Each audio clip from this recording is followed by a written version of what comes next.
le match retour entre Fenerbahçe et Lille, à Istanbul, promet d'être un duel intense et électrisant, après un affrontement serré en France qui s'est terminé par une victoire étroite de Lille 2-1.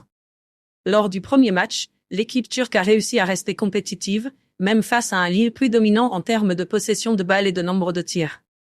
Un but contre son camp précoce a mis Fenerbahçe en difficulté, mais l'équipe a réussi à égaliser grâce à une belle frappe de Kavsi à la 79e minute, avant de concéder le but de la défaite dans les arrêts de jeu.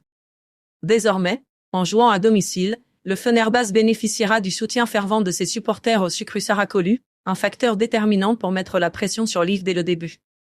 Connue pour son jeu agressif et sa force physique, l'équipe turque devra s'imposer sur le terrain pour renverser la situation et chercher la qualification pour les play-offs.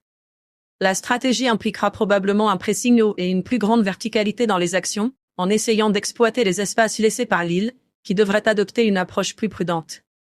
De son côté, Lille viendra préparer pour défendre l'avantage acquis lors du match aller. L'équipe française, sous la direction d'un système tactique discipliné, a montré lors du premier match qu'elle pouvait contrôler le rythme du jeu avec une plus grande possession de balles, mais elle a également su être létale en transition, comme en témoigne le but décisif de Zegrova dans les arrêts de jeu. Cependant, jouer en Turquie présente des défis différents, et Lille devra être beaucoup plus efficace défensivement pour contenir les attaques de Fenerbahçe et éviter de concéder un but qui pourrait enflammer le match. On s'attend à un duel où Fenerbahçe cherchera à étouffer son adversaire avec une pression constante, tandis que Lille tentera de gérer son avantage avec intelligence et d'exploiter les contre-attaques. Les coups de pied arrêtés, relativement peu utilisés lors du match aller, pourraient devenir un facteur décisif dans cette rencontre, en particulier pour Fenerbahçe, qui aura besoin de toutes les armes à sa disposition pour surpasser la défense bien organisée des Français. Avec tout en jeu, ce match promet d'être l'un des affrontements les plus passionnants du troisième tour de qualification de la Ligue des Champions. Fenerbahçe a la difficile mission de renverser le score, mais à domicile, avec ses supporters derrière lui, tout est possible. Quant à Lille, avec son avantage minimal, il doit rester concentré pour ne pas laisser échapper la qualification pour les play-offs.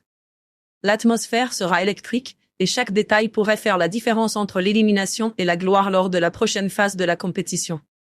Lille devrait aligner Chevalier dans les buts, les défenseurs Meunier, Diakité, Ribeiro et Gudmundsson, les milieux centraux Santos, Angel Gomes et Cabella, et les attaquants Benjamin André, Haraldsson et Bayo. Détails sur l'horaire et la diffusion. Coup d'envoi à 19h, en direct sur BFM Grand Lille.